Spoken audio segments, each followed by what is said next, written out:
واللہ یہ جرائم قتل چوری زنا یہ بڑی گناہ ہے اور کبائر ہے، اس میں کوئی شک نہیں، مگر آج تک آپ اور ہم سنیں کوئی شخص کہتا ہے کہ بھئی یہ مشرک ہے، اس کو توحید کی دعوت دینے کے بعد بھی یہ اللہ کی وحدانیت میں شرک کرا، ایسوں سے یہ نصیحت کرتے رہنا ہے اور دوسرا معاملہ نہیں کرنا ہے جب تک کہ توحید پہ ایمان باللہ نہیں لائے؟ کیونکہ مشرک کیا ہوتا ہے؟ کافر ہوتا ہے، چاہے کلمہ شہادت 1000 بار بھی پڑھ لے۔ یہ درجہ نہیں دیا ہم شرک کو ایزی معاملہ لے لیا، اس سے کاروبار لین دین سب چیز کرتے ہیں، حالانکہ اللہ کے نزدیک سب سے بڑا برا گناہ شرک ہے، قتل سے زیادہ، زنا سے زیادہ، سود سے زیادہ، ہر گناہ سے زیادہ۔ اس لیے اللہ تعالیٰ اس گناہ کو کوئی گنجائش نہیں رکھے معافی ہونے کی۔ آپ اور ہم کیوں گنجائش رکھنا ویسوں کی معاف کرنے کی؟ کہ ہر کوئی مصروف ہے اپنی خود کی بڑائی میں، تو اللہ کی بڑائی اور اسلام کی عزت کون دے گا؟ یہود و نصارہ آ کر کریں گے آپ کے دین کی اعزاز؟ تو پھر آپ کس کام کے ہیں؟ اپنے دین کے لیے بوجھ بن کر کیوں بیٹھے ہیں؟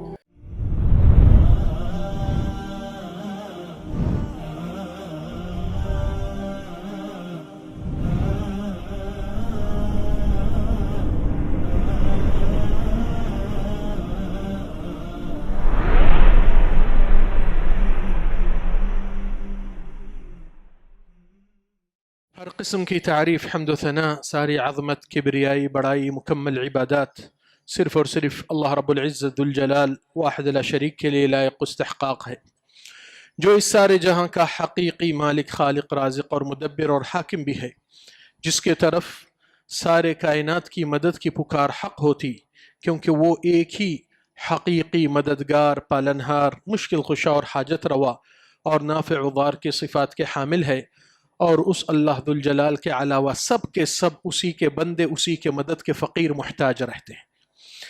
ابھی آپ کے سامنے سورہ آل عمران کی آیت نمبر 110 اور سورہ نور کی ایک آیت، جس میں ایک اہم موضوع جو اللہ تعالیٰ اس کا اصول اور بنیاد اور اس کا قاعدہ دیا ہے کہ زندگی میں عزت، کامیابی کے اسباب اور رسوائی کے اسباب قرآن میں اور سنت میں موجود ہے، اور امت مسلمہ جب تک اپنی قرآن اور سنت سے ہدایت طلب کر کے اس پر عمل نہیں کرے گی، جب تک یہ ناکام رہتی ہے اور عزت سے محروم جیتی ہے۔ اللہ سبحانہ وتعالی قرآن مجید میں فرمائے وَمَن يُهِنِ اللَّهِ فَمَا لَهُ مِن مُكْرِمٍ، جس کو اللہ نے توہین اور رسوا کر دیا ہے اس کو کوئی اعزاز اور اکرام ملنے والا ہی نہیں، چاہے کتنی بھی دنیا کے امور اس کے لیے میسر آسان ہو جائے، مگر کسی میں اس کو عزت حاصل نہیں ہو سکتی ہے۔ معاملہ کہ ہمارا اعزاز اور ہماری زندگی کی کامیابی اور آخرت کی کامیابی صرف رب العزت کی بندگی میں جڑی ہوئی ہے، اور جتنی یہ سچی اور کامیاب اور اخلاص کی بندگی ہوگی، اتنی ہی امت اپنی اونچائی اور بلندی پہ چڑھ سکتی ہے۔ اور رسول اللہ صلی اللہ علیہ وسلم جیسا کہ اس امت کے رسوائی اور ہلاکت کے اسباب میں بہت سے اسباب ذکر کیے ہیں، حدیث کی روشنی میں بھی انشاءاللہ اپن اس خطبے میں ہی سنیں گے، وہ اسباب کو تلاش کرتے ہوئے ہم اور آپ جو ذمہ داری ہم پر عائد ہوتی ہے کہ ہم یہ سنیں عمل کے لیے، نہ کہ سنیں صرف نالج کے لیے۔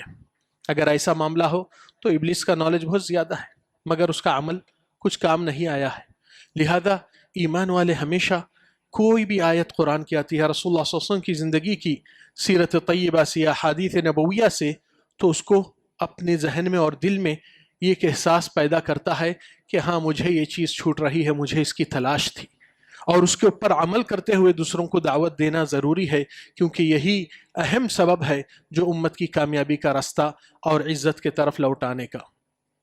عمر فاروق کا قول جب مسجد اقصیٰ کے فتح کے لیے گئے تھے، آپ کو معلوم ہے کہ وہاں پر داخل ہوئے اور غلام سواری پہ ہے اور وہ نیچے چلتے پیدل گزرے تھے، اور کسی کیچڑ کے راستے سے گزرنا پڑا تو کپڑوں پہ تھوڑی سی کیچڑ کی گندگی لگ گئی تھی۔ وہاں کے جتنے سپہ سالار تھے، ابو عبید بن الجراح رضی اللہ عنہ، خالد بن الولید، عبد الرحمن بن عوف، بڑے صحابہ موجود تھے، سعد بن ابی وقاص۔ ابو عبیدہ نے کہا کہ اے امیر مومنین، جب آپ اس کیچڑ کی بارش جو ہو گئی تھی ادھر آپ تھوڑا سا سواری ہو جاتے ہو تو کپڑوں کی، تو واللہ عمر کا جواب کیا آیا؟ قال یا واللہ یا ابا عبیدہ لو قالها غیرک، اگر آپ کے ہٹ کے کوئی اور کہتا تو میں اس کو کچھ اور معاملہ کرتا تھا، کیونکہ آپ اس امت کے امین ہیں۔ انا قوم كنا فی جاہلیہ وذل، ہم وہ قوم ہے جو ہماری اوقات یہ تھی کہ ہم جاہلیت اور رسوائی میں تھے۔ فجاء الاسلام فاعزنا، اسلام آ کر ہم کو عزت اور کامیابی دیا ہے، بلندی عطا کیا ہے۔ فمهما ابتغینا العزت فی غیرہ اذلنا اللہ، جب اسلام کو چھوڑ کر اپنے دولت پہ، کپڑوں پہ، اپنی سواریوں پہ، اپنے گھر دار پہ، اپنی ترقی، اپنی ڈیوٹی، اپنی نوکری، اپنی عہدہ، اپنی ڈگری، اس پر فخر کریں گے، عزت وہاں سے طلب کریں گے، اللہ تعالی ہم کو وہیں سے رسوا اور ذلیل کر دے گا۔ تو عزت ہمارے دین سے ہے، عزت کبھی کوئی دوسری چیز سے نہیں پیدا ہوتی ہے اور نہ ملتی ہے، اور جب ہماری دنیا کے امور کو اپنے دین کے اعزاز کے لیے استعمال کرتے ہیں وہ بھی قابل قدر ہو جاتی ہے۔ یہی برکت ہے آپ کی زندگی میں کہ آپ جیتے ہیں اور اہم مقصد کے لیے، جس مقصد کے لیے اللہ تعالیٰ جانتا ہے کہ دنیا والے غافل ہوتے ہیں، ان کو یاد دہی کرنے کے لیے پیغمبروں کو بھیجانا پڑتا ہے، کتابوں کو نازل کرنا پڑتا ہے۔ کیوں؟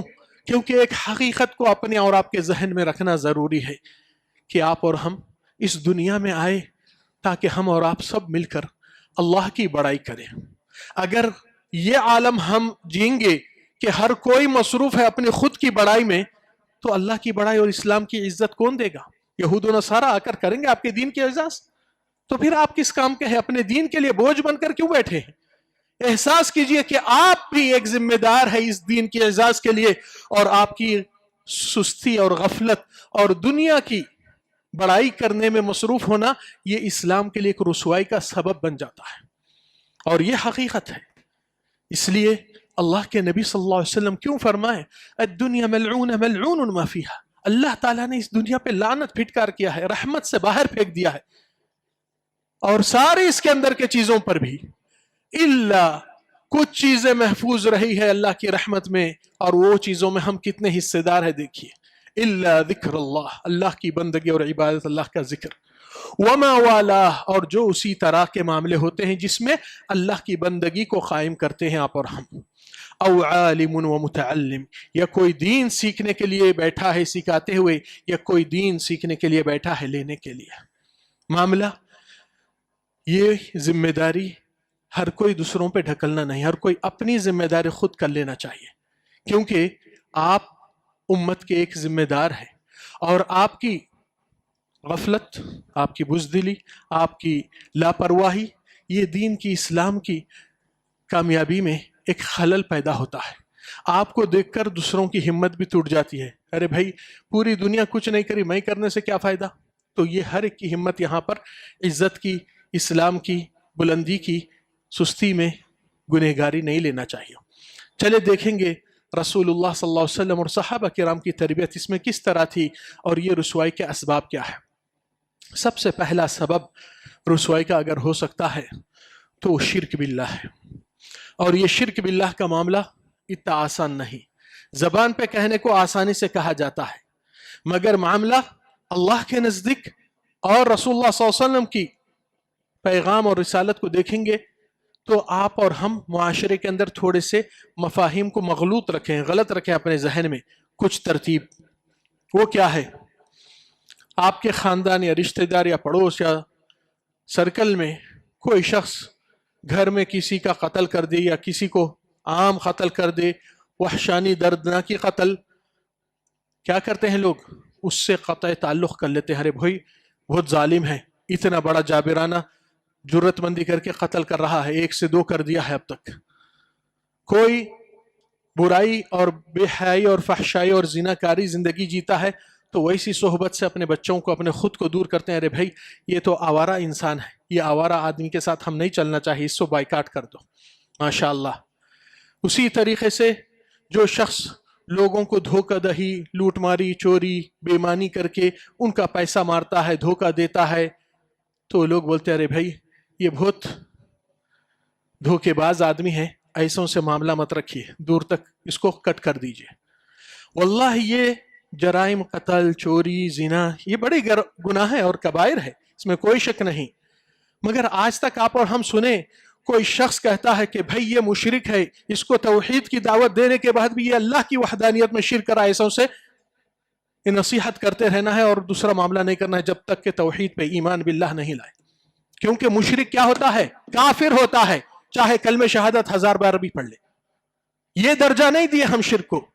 شرک کو ایزی معاملہ لے لیا، اس سے کاروبار، لین دین سب چیز کرتے ہیں. حالانکہ اللہ کے نزدیک سب سے بڑا برا گناہ شرک ہے، قتل سے زیادہ، زنا سے زیادہ، سود سے زیادہ، ہر گناہ سے زیادہ. اس لیے اللہ تعالیٰ اس گناہ کو کوئی گنجائش نہیں رکھے معافی ہونے کی. آپ اور ہم کیوں گنجائش رکھنا ویسوں کی معاف کرنے کی؟ اس سے کمزوری اور رسوائی آ رہی ہے ہماری امت پر. اس لیے اللہ تعالیٰ امت کو جب تک اللہ کی توحید کے لیے جستجو اور کوشش نہیں کرے گی اور شرک کرنے والوں کو نصیحت اور اصلاح نہیں کرے گی، جب تک یہ رسوائی ہم پر چھائے کے رہے گی. کیوں؟ کیونکہ شرک کرنے والا اللہ کو گالی دیتا ہے، اللہ کی توہین گستاخی کرتا ہے. عام آدمی رستے پہ آپ کو گالی دے تو ایک کا 10 جواب ملے گا اس کو. خون خرابے ہو سکتے، پولیس ناکہ ہو سکتا. کیوں؟ آپ بڑے عزت ماب ہیں، آپ اے گریڈ ہیں. اور لوگ اللہ کی توہین کر کے اللہ تعالیٰ کے لیے اولاد کی نسبت، شراکت کی نسبت، رزق انہوں بھی دیتے، دوسرے بھی دیتے، اولاد اللہ تعالیٰ بھی دیتا، فلان ولی بھی دیتے. پھر اس کے لیے آپ کے دل میں غیرت مندی کیوں نہیں آئی؟ کیا اللہ کا ڈی گریڈ ہو گیا آپ کے دل میں اور آپ اتنے بڑے معزز ہو گئے؟ یہی تو ہے اپنی بڑائی کرتے ہوئے اللہ کی بڑائی بھولنا. یہ سب سے بڑی رسوائی کا سبب ہے آج. اس لیے اللہ تعالیٰ فرمائے، سورہ نور جو آیت آپ کے سامنے پڑھے گئی، خلاصہ جو میں دیا ہوں، کیا آپ غور نہیں کیے ہیں کہ اللہ کے لیے ہر کوئی سجدہ ریز ہو جاتا ہے؟ آسمانیں، زمینیں، پہاڑیں، درختیں، جو کوئی آسمان پہ ہے، جو کوئی زمین پہ ہے، جھاڑاں، درختیں، والشجر والدواب، چوپائے جانور بھی، وکثیر من الناس، اور بہت سے لوگ بھی اللہ کی بندگی میں آتے ہیں، مگر اس سے زیادہ وکثیر حق علیہم العذاب، زیادہ لوگ پر عذاب ان کے اوپر ہونے والا ہے. کیوں؟ شرک کے بنا پر. اس کے بعد خلاصہ کیا دیا اللہ تعالیٰ؟ وَمَن يُهِنِ اللَّهِ فَمَا لَهُ مِن مُكْرِمٍ، اللہ جس کی رسوائی کر دیتا ہے شرک اور کفر سے، اس کی کوئی اعزاز دینے والا نہیں ہے. کون دے رہا ہے اس کو اعزاز؟ آپ کا اور ہمارا ملن ساری. ارے بھائی رشتہ داری کیوں توڑنا؟ ارے وہ اللہ سے رشتہ توڑا ہے اور آپ اس کو آسان لے کر اس کے ساتھ ملن ٹال کرتے ہیں. یہ عذاب اور ہلاکت کا سبب بھی بن سکتا ہے. رسول اللہ صلی اللہ علیہ وسلم کی حدیث ہے کہ اللہ نے کسی بستی، کسی مقام بنی اسرائیل کو ہلاک کرنے کے لیے عذاب کے فرشتے روانہ کرتے ہیں، اور جب یہ فرشتے وہاں پہنچ جاتے ہیں، اس بستی کو عذاب سے سمٹ کے ختم کرنا ہے، تو وہاں پر یہ فرشتے دیکھتے ہیں وہاں پر ایک اللہ کا بندہ ایک عبادت گاہ میں بیٹھ کر صرف اللہ کی بندگی کر رہا ہے. تو دیکھے کہ یہ آدمی تو وہ برائی میں شامل نہیں. اللہ سبحانہ وتعالیٰ سے رجوع ہو کر کہتے ہیں، اللہ یہ عذاب میں کیا آپ کا فلان بندہ جو آپ کی بندگی کر رہا ہے، کیا اس کو بھی عذاب میں لیا جائے یا اس کو بچا کر چھوڑ دیا جائے؟ رب العالمین کا جواب کیا آیا؟ بِهِ فَابْدَؤْا، عذاب اسی سے شروع ہو جائے، کیونکہ اس نے اللہ کی بڑائی کو ایک لفظ حرکت میں نہیں لایا، لوگ کی برائی کو دیکھ کر ایک نصیحت نہیں کیا، ان کی اصلاح کی پہل شروع نہیں کیا. کیا مطلب؟ کہ صرف آپ میں 5 وقتی نمازی بن گئے، زکوٰۃ دے دیے، روزہ رہ گئے، حج کر لیے، کافی نہیں. جب تک کہ یہ عمل پیدا نہیں ہوتا ہے، عزت کا معاملہ ہمارے لیے حاصل نہیں ہو سکتا ہے. دوسری دلیل اس کی، اللہ تعالیٰ امت کی بہترین تعریف کب کیے؟ کنتم خیر امت اخرجت للناس، تم بہترین امت ہو جو لوگ کے طرف وہ خود پہل کرتے نکلتے آئی. یہ نہیں کہ لوگ دعوت دی، آؤ ہم کو دعوت دو، آؤ ہم پروگرام کریں گے. نہیں، ہم خیر کے حاصل کرے ہوئے ہیں، خیر کو عام کرتے ہیں، سیلفش زندگی نہیں جیتے، اکیلے کھائیں گے نہیں. یہ امت اسلامیہ کی خاصیت ہے کہ بھلائی اور خیر کو عام کرتی ہے ساری دنیا کو. اس لیے رسول اللہ صلی اللہ علیہ وسلم کی زندگی میں جو تعلیم اور تربیت صحابہ کرام کے اندر آپ صلی اللہ علیہ وسلم نے پیدا کیا اور سکھایا، کیا ہے؟ کہ جینا ہے تو اللہ کی بڑائی کے لیے جینا ہے، لا الہ الا اللہ محمد رسول اللہ کے لیے، اور وہی چیز پر مرنا ہے. اس لیے صحابہ کرام آپ دیکھ سکتے ہیں 80% 80% صحابہ کرام کی قبر مدینہ میں نہیں ہے، حالانکہ ان کا گھر دار مدینہ میں تھا. کہاں پر ہے؟ جہاں پر یہ لا الہ الا اللہ کی توحید کی رسالت پہنچ سکتی ہے، بھلائی کو عام کر سکتے ہیں، زمین ساری اللہ کی ہے، کہیں پر بھی مرو مگر اللہ کو خوش راضی کر کے مرو. یہ سب سے بڑا مقصد آپ کے اور ہماری زندگی کا ایم ہونا چاہیے، اور یہی چیز ہماری اور آپ کی زندگی کی عزت کا سبب بنتا ہے کہ بھلائی کا حکم دے اور برائی سے آگاہ کرے. یہ معاملہ نہیں چلنے والا ہے ہماری امت میں کہ نہیں بھائی ہم ان کے معاملے میں گئے تو وہ ہمارے معاملے میں آتے ہیں، آنے دو. اگر آپ کی اصلاح ہو رہی ہے تو اس سے اچھا اور کیا ہو سکتا ہے. اس لیے اہل علم ہمیشہ بتاتے ہیں، غور فکر کرنے کی آیت ہے جو رسول اللہ صلی اللہ علیہ وسلم خطب نکاح یا خطب حاجت یا خطب ہر بیان سے پہلے یہ 3 آیتیں جو پڑھے جاتے ہیں وہ کیا ہے. اس میں ایک آیت کیا فرما رہے ہیں اللہ تعالیٰ، یا ایھا الذین آمنوا، اے ایمان والو، اتقوا اللہ، اللہ سے ڈرو، وقولوا قولا سدیدا، سچ اور حق کی اور بھلائی کی آواز بلند کرو، پیغام دو. اس کے نتیجے میں کیا ہوگا؟ سب سے پہلا بڑا فائدہ، یصلح لکم اعمالکم، تمہارا ہی عمل پہلے درست ہوگا. کیوں؟ کیونکہ آپ مصلح جی رہے ہیں، صالح نہیں. اور یہ فرق ہے مصلح اور صالح میں. اللہ سبحانہ وتعالی کیا فرمائے قرآن مجید میں، وما كان ربک، اور آپ کے رب ایسا ہرگز کرنے والے نہیں. کیا؟ وما كان ربک لیہلک القری بظلم، کسی شہر کسی آبادی کو اللہ ہلاک و برباد نہیں کرتا ہے ان کے ظلم اور گناہوں اور برائیوں کی وجہ سے. وَأَهْلُهَا، اور اس کے رہنے والوں میں کون ہے؟ وَأَهْلُهَا مُصْلِحُونَ، اصلاح کرنے والے ہیں، نہ کہ صالح ہے، نیک نہیں، نیکی کو پھیلانے والے ہیں، برائی کو آگاہ کرنے والے ہیں. یہی تو چیز ہے جو رسول اللہ صلی اللہ علیہ وسلم فرمائے ہماری رسوائی کا سبب. رسول اللہ صلی اللہ علیہ وسلم کی حدیث بھی آئی کہ انما اہلک من کان قبلکم، تم سے پہلے کی امتوں کو ہلاک اور بنی اسرائیل پر لعنت پھٹکار رسوائی ان پر قیامت تک کیوں لگی؟ انه كان يمر الرجل بالرجل فيراه على المنكر او الباطل. نبی صلی اللہ علیہ وسلم فرمائے کہ بنی اسرائیل کے لوگ کی خصلت یہ تھی کہ ایک دوسرے کے صبح جاتے ہوئے دیکھتا ہے کہ وہ برائی اور گناہ کرتا ہے تو اس کو کہتا ہے اتق اللہ، اللہ سے ڈرو، یہ کیا برائی کر رہے ہیں، اللہ ناراض ہوتا ہے، یہ حرام ہے. فَإِذَا أَمْسَى، یہ صبح کا معاملہ ہے، اور جب رات ہوتی ہے كَانَ يُآكِلُهُ وَيُشَارِبُهُ وَيُضَاحِكُ، او كما قال علیہ الصلوۃ والسلام، پھر رات ہوتے ہی اسی کے ساتھ ہنسی مذاق گپ شپ کھانا پینا اٹھنا بیٹھنا، جیسا کہ اس نے کچھ کیا ہی نہیں. جیسا کہ آج ہمارا دور چل رہا ہے، آپ کے اور ہمارے خاندان میں، رشتہ دار میں، پڑوس میں، دوست احباب میں کتنے لوگ مشرک ہیں اور آپ کی شرک کو دیکھ کر آپ نے ایک پل حرکت میں نہیں آئے، آپ نے ان کی اصلاح، ان کے حق میں دعا توحید کے طرف آنے کے لیے بھی نہیں کیا. اس سے کیا معلوم ہو رہا ہے؟ اس سے معلوم ہو رہا ہے کہ مصلح نہیں، آپ صرف صالح ہونے سے بچاؤ کا معاملہ نہیں، مصلح بننا ضروری ہے دوسروں کی اصلاح کرتے ہوئے. لہذا غور کرنے کی بات ہے یہاں پر کہ رسول اللہ صلی اللہ علیہ وسلم فرمائے کہ ان کی رسوائی اور ہلاکت کی وجہ یہی تھی کہ برائی پہ دیکھتے ہیں پھر ان کو اپنے دوست سرکل میں لے لیتے ہیں. آج ہم اس سے بڑی برائی اور کیا ہو سکتی ہے کہ اللہ تعالیٰ کے ساتھ شرک کرنے والے کہتے ہیں اللہ آپ ہمارے لیے ناچیز ہے، آپ نہیں دیے تو دوسروں سے کام بن جاتا، اے اللہ آپ سے نہیں ہو رہا تو دوسرے دلا دیتے، آپ جنت میں نہیں داخل کرے تو فلان بابا کے دامن سے ہم گھس جاتے ہیں. کتنی بڑی جھوٹ اور فریب اور دھوکہ دہی اور کفر باللہ علانیہ ہو رہا ہے، اور ہم ان کو آسانی سے لین دین، خرید فروخت اور رشتہ داری نہیں توڑنا. ارے بھائی وہ اللہ سے رشتہ ہی توڑ کے بیٹھا ہے، اللہ کی رسوائی اور توہین کرتا ہے. آپ کے دل میں ذری تو بھی غیرت ہونا چاہیے. غیرت انسان کو تبدیل کرتی ہے کہ بھائی میری غیرت اس بات کو قبول نہیں کر سکتی ہے کہ ایسوں کو اعزاز دوں جس کو اللہ نے توہین کر چکا ہے.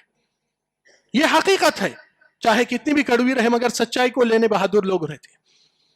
لین دین بھی کرنا ان کے نصیحت کے ساتھ جب تک کہ اصلاح ہو سکے، مگر نہیں بھائی اگر رشتہ داری کٹ گئی پھر وہ لوگ ہمارا ہیلپ نہیں کریں گے. ارے بھائی اللہ تعالیٰ کے محتاج بنو، رشوت خور مت بنو. توحید کی حق کی بات کہنے سے خاموشی اور بزدلی اور یہ ڈر خوف لے کے جینا، یہی ہماری سب سے بڑی رسوائی کا سبب ہے. اس لیے آپ دیکھ سکتے ہیں کوئی انسان اپنی زوجہ کے لیے، اپنی بیوی کے لیے حجاب، پردہ، محرم، غیر محرم، کتنی پابندیاں اور کتنے احساس غیرت سے جیتا ہے، وہ محبت ہے اس کی. اور اگر کوئی بیوی اپنے شوہر سے کہہ دے کہ میں آپ کی بھی بیوی ہوں، کیا مطلب آپ کی بھی بیوی ہوں؟ کیا میرے علاوہ اور بھی کوئی شوہر ہے آپ کا؟ آپ کی بھی بیوی ہوں مطلب کہ آپ کے ساتھ اور بھی دوسرے میرے سے تعلق رکھتے ہیں۔ کیا کوئی عقل مند انسان، عالم ہو یا جاہل ہو، یہ گوارا کرتا ہے اس بات کو؟ یہ دنیا کے حق میں انسان قبول نہیں کر سکتا فطرتاً، تو پھر اللہ کے ساتھ کیسا آپ جائز اور اس کو آسان سی ایزی سے چھوڑ دیتے ہیں کہ اللہ وہ تو کچھ قتل نہیں کرا، برا نہیں کرا، شرک کر رہا، صرف شرک کافی ہے جہنم کے لیے اور آپ کو حساب کتاب میں پریشان کرنے کے لیے۔ اس لیے کہ آپ اندازہ لگائیے غیرت مندی جس کے پاس ہوتی اس کا حال کیا ہوتا ہے۔ سورہ مریم میں اللہ تعالیٰ غیرت مندی کا احساس کس میں آیا ہے دیکھیے، وَقَالُوا اتَّخَذَ الرَّحْمَنُ وَلَدًا، نصارہ کرسچنوں نے کہا کہ رحمان کو بیٹا ہوا، جنا دیا۔ جواب کیا آیا اللہ کا قرآن میں جانتے ہیں؟ لَقَدْ جِئْتُمْ شَيْئًا إِدًّا، تم لوگ بہت بڑی بات اور بہت بڑا گناہ ارتکاب کریں اس جملہ کہنے سے۔ اس گناہ کی ریاکشن کیا ہو سکتا ہے، انداز ہے آپ کو؟ تَكَادُ السَّمَاوَاتُ يَتَفَطَّرْنَ مِنْ، ایسے جملے، ایسے لفظ، ایسے شرک اور کفر سے آسمان پھٹ جائے گی۔ وَتَنشَقُّ الْأَرْض، زمین تم کو دھسا دے گی۔ وَتَخِرُّ الْجِبَالُ هَدًّا، پہاڑیں اونچائی سے ٹوٹ پڑ جائیں گے۔ أَن دَعَوْا لِلرَّحْمَنِ وَلَدًا، آسمان زمین پہاڑوں میں غیرت ہے کہ اللہ کو اولاد کی نسبت دیتے، شرک کراتے ہیں۔ برداشت نہیں ہوا نہ آسمان کو، نہ زمین کو، نہ پہاڑوں کو، مگر یہ موحد اتنا کمزور بزدل جی رہا ہے تو بہت دکھ ہوتا ہے کہ رسوائی ہمارے سر پہ ہمیشہ کے لیے چھا جائے گی اگر اصلاح توحید کی نہیں کریں گے تو۔ یہ سب سے بڑی ذمہ داری ہے جس کے لیے پیغمبروں کو اللہ نے بھیجا اور کتاب میں اسی بات پر زور اور تاکید کیا۔ باقی کے مسائل سب نیچے ہے، رسوائی کا سب سے بڑا اہم سبب یہی ہے، اور یہ ہم پر بھاری پڑنے والا ہے کیونکہ ہم نے اللہ کی عزت اور اللہ کی بڑائی اور اللہ کی تکبیرات جو سنتے ہیں 24 گھنٹے، اس کے لیے کوئی عمل نہیں کرے۔ آپ رکوع سجدے میں سبحان ربی العظیم، اللہ تو میرا رب عظیم ہے، تو عظمت کا کیا خیال کرے آپ؟ اس کی توہین ہو رہی ہے، اس کی عظمت میں رسوائی ہو رہی ہے، اور آپ کی زبان سے ایک اصلاح کی پہل، ایک پرنٹ کر کے کوئی خیر کا کام، توحید کا اصلاح کا پہل کرنے میں کچھ قدم اٹھائے، کچھ خرچ کیے، اس سے پتا چل رہا ہے کہ آپ اپنے سیلفش زندگی کتنی جی رہے ہیں، اور اللہ کی بڑائی آپ سے کافی دور تک، کوسوں دور آپ نے غفلت میں زندگی جیا ہے، اور اسلام کی رسوائی کا سبب یہی ہماری ایک سب سے بڑی غفلت قائم ہوئی ہے۔ دوسری بات، دنیا پرستی، دنیا کو زیادہ ویلیو دینا، آخرت کی اہمیت کم کرنا۔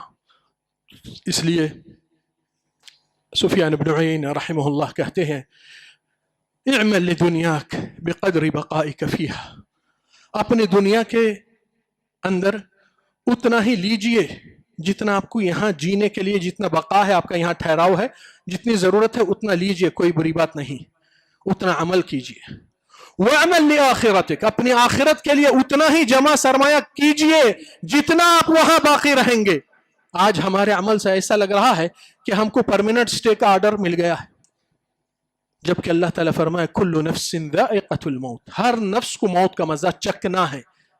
اللہ تعالیٰ یہ نہیں کہا مرنا ہے، کیونکہ موت کے وقت آپ کے اعمال کے مزے سامنے آئیں گے، وہ موت کی تڑپ اور آخری خاتمہ اللہ ہمارا اور آپ کا ایمان سے رکھے اور کلمہ شہادت سے رکھے۔ وہی گھڑی جو مزہ چکایا جاتا ہے وہ ساری زندگی میں آپ کس کی بڑائی میں جی رہے تھے۔ سبحان ربی العظیم، سبحان ربی الاعلیٰ کا غور فکر کیجئے کہ میرے رب اعلیٰ ہے، اس کی توہین کر کے رب ادنا کرتے ہیں یہ لوگ، ہم ان کے ساتھ ایسا نہیں کر سکتے۔ یہ خاموشی کی بات نہیں، یہ ہماری اپنی رسوائی کی بات ہے۔ اللہ محفوظ رکھے اس امت کو۔ پھر دوسری بات، تیسری بات، دنیا پرستی ایک آخرت سے غافل کرتی ہے۔ تیسرا، نفس کے حرام خواہشات جو انسان کو ہمیشہ خواہش پرستی میں ڈالتی ہے، اور یہ بنی اسرائیل کا دین تھا۔ اللہ تعالیٰ ان پر لعنت، پھٹکار اور رسوائی قیامت تک رکھے ہیں۔ افتؤمنون ببعض الکتاب وتکفرون ببعض، کیا تمہارے من میں آیا سو جو کتاب میں حکم آیا وہ لیں گے اور جو من میں نہیں آتا اس کو چھوڑیں گے؟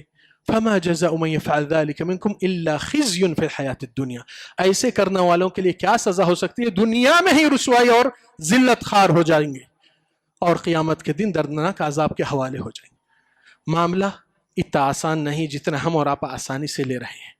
آج تک ہم دنیا میں لوگوں کے محفلوں میں بیٹھتے ہوئے دیکھے ہیں کہ لوگ بیٹھ کر گفتگو میں کہتے ہیں اور فکر اور بہت بڑی مطالعے کے انداز دکھاتے ہیں، ارے بھائی آج کے دور میں مہنگائی بہت بڑھ گئی، پیٹرول اتنا ہو گیا، آج کی سودے میں اتنا مہنگا ہو گیا، پیسے بچا کے رکھنا، یہ سولو کرنا، یہ اس سے بچاؤ ہوتا اتنا ہوتا ہے، بہت بڑی فکر ہے۔ مگر ایک تعجب کی بات ہے کہ اللہ تعالیٰ فرمائے کہ لوگ حج میں جب جاتے ہیں دعا کے کرنے والے دو قسم ہوتے ہیں۔ ایک کہتا ہے ربنا آتنا فی الدنیا، اے اللہ مجھے اچھے دولت دے دے، رزق دے دے، اولاد دے دے، فلان دے دے، سب چیز یہی کے طلب کرتا ہے۔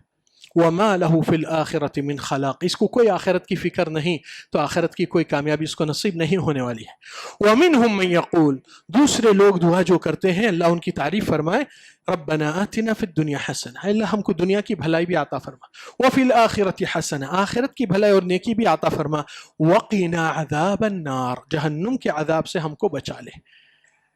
معاملہ کیا ہے؟ آج کی گفتگو بیٹھکوں میں آپس میں کبھی سنیں، کوئی بیٹھک کبھی دعوت میں، کبھی ولیمہ میں، کبھی شادی میں بیٹھک ہو رہی ہے اور لوگ ایک دوسرے کو کہہ رہے ہیں بھائی آج کے دور میں شرک حد سے زیادہ پھیل گیا، بہت تکلیف ہو رہی ہے، آج آٹو پہ اللہ کے علاوہ غیر نامہ، کبھی بندے نواز، کبھی خواجہ نواز، فلان فلان، کتنا شرک ہو رہا ہے۔ یہ گزرتے گزرتے اگر آپ کے دل میں تبدیلی نہیں آتی ہے، اللہ میں اس چیز سے برا مانتا ہوں، اس کو انکار کرتا ہوں، تو آپ کے دل میں ایک دانہ رائے برابر ایمان نہیں ہے باقی۔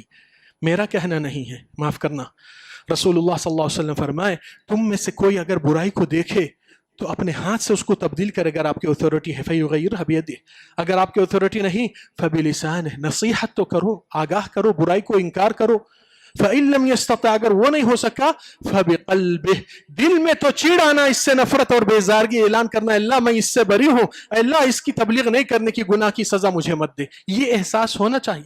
آج کتنے لوگ کئی آٹواں، کئی بساں، کئی چیزوں پہ شرک کا برابر نعرہ، فلان یا بابا، فلان یا پیر، فلان یا حضرت خواجہ غریب نواز، فلان فلان، کتنے ہیں؟ آپ کے دل میں تھوڑا بھی احساس آیا کہ ایک شرک کفر سب سے بڑا گناہ ہو رہا ہے؟ آپ نے اس آٹو والے کو نصیحت کیا، اس کو پیسے دے کر تبدیل کیا۔ اس لیے ہمارے دل میں جب یہ تبدیلی اتنی بھی نہیں آتی، عادی ہو جاتے ہیں، رسول اللہ صلی اللہ علیہ وسلم کا فتویٰ کیا آیا؟ وَلَيْسَ وَرَاءَ ذَلِكَ حَبَّةَ خَرْدَلٍ مِّنْ ایمان، اگر دل میں بھی اس چیز سے چیڑ نفرت نہیں ہو رہی ہے تو اس بندے کے دل میں رائے دانہ ایمان بھی باقی نہیں رہا۔ ہمارا ایمان کا حال ذرا جھانچ کر دیکھیے، پتہ چل جائے کہ آج کتنے لوگ بیٹھک میں بولتے ہیں آج بدعات خرافات بہت پھیل گئے، آج رسول اللہ کی سنت کو مارا جا رہا، کتنوں کو اس کا درد ہوا، کتنے بیٹھکوں میں یہ گفتگو سنے، کتنے لوگ آپ سے اس چیز کا شیئر کیے۔ اس سے معلوم ہو رہا ہے کہ ہم دنیا والے ہیں یا دیندار ہیں۔ اللہ تعالی ہم کو غفلتوں سے بچا کے رکھے، کہنے سے زیادہ کرنے کی توفیق عطا فرما۔ اللہ تعالی ہم کو دنیا کی ذلت اور رسوائی اور آخرت کی رسوائی سے بچا کر محفوظ فرما۔ اللہ تعالی ہماری اسلام کی عزت اور بلندی اور اصلاح کی کام میں اللہ ہماری جان مال ہر چیز کو قبول کر کے ہماری پچھلی غفلتوں سے ہمارا توبہ قبول فرما دے۔ اقول ما تسمعون واستغفر الله العظيم لي ولكم من كل ذنب فاستغفروه انه هو الغفور الرحيم۔ الحمد لله رب العالمين والعاقبة للمتقين ولا عدوان إلا على الظالمين، وصلي وسلم على رسوله الكريم نبينا محمد وعلى آله وصحبه أجمعين. أما بعد، إخواني في الله، ينبغي على كل مؤمن حصيف عاقل أن يتدبر أنه يعيش لذات الله سبحانه وتعالى، يعيش حياة للعبودية الحقة، لا ينافق ولا يجامل فيها أحد، يسعى لمرضاته، يحقق سنة الأنبياء في دعوة التوحيد والرسالة ومحو الشرك ومحاربة أهله. هذه إخواني مهمة علينا وعليكم كأمة محمد صلى الله عليه وسلم، نعيش على ما عاش عليه المصطفى، نموت على ما مات عليه المصطفى، نتعلم من سيرته الطيبة ومن توجيهاته النبوية ما يرضي الله سبحانه وتعالى فنعمل به، لا نكون أمة غافلة، أمة متقاعسة، أمة متثاقلة، فوالله لن ينال هذه الحظوة والرضا عند الله إلا من جد واجتهد وسعى بإخلاص لرفعة الدين والتوحيد، والسعى لأن تكون كلمة الله هي العليا. إخواني، نعيش في مجتمع يضمحل فيه الشرك والكفر إلى أبعد الحدود. فوالله ما الشرك ازداد كفرا إلا بسكوتنا وعدم إصلاحنا وعدم دعوتنا وعدم ذهابنا لهم ونصحنا لهم. فوالله لو قام الناصحون بدورهم والعلماء والدعاة وكل مصلح لوالله لمحي الشرك أكثره وأجله، ولكن هي تقاعسات وأمور وقعت في أنفسنا لكي نعيش حظوظ الدنيا. ولكن أيها الإخوة اعلموا أن الله ما خلقكم عبثا ولن يترككم سدى، وإنكم واقفون بين يديه، فماذا أنتم مجيبون؟ فأعدوا للسؤال جوابا وللجواب صوابا، واعلموا أن كل امرؤ سيحاسب بنفسه، وكلهم آتيه يوم القيامة فردا، لقد أحصاهم وعدهم عدا، ونرثه ما يقول ويأتينا فردا. إخواني في الله، العاقل الحصيف من أعد لما بعد الموت، الكيس من دان نفسه وعمل لما بعد الموت، والعاجز من أتبع نفسه هواها وتمنى على الله الأماني. نسأل الله سبحانه وتعالى بأسمائه الحسنى وصفاته العلى أن ينفعنا بما سمعنا وأن يعلمنا ما ينفعنا ويزيدنا علما. اللهم اصلح لنا ديننا الذي هو عصمة أمرنا، وأصلح لنا دنيانا التي فيها معاشنا، وأصلح لنا آخرتنا التي إليها معادنا. اللهم اجعل الحياة زيادة لنا في كل خير، واجعل الموت راحة لنا من كل شر. اللهم إنا نعوذ برضاك من سخطك وبمعافاتك من عقوبتك، ونعوذ بك منك لا نحصي ثناء عليك أنت كما ثنيت على نفسك. اللهم آت نفوسنا تقواها وزكها أنت خير من زكاها أنت وليها ومولاها. عباد الله، إن الله يأمر بالعدل والإحسان وإيتاء ذي القربى وينهى عن الفحشاء والمنكر والبغي يعظكم لعلكم تذكرون. اذكروا الله يذكركم وادعوه يستجب لكم، ولذكر الله أكبر، الله يعلم ما تصنعون.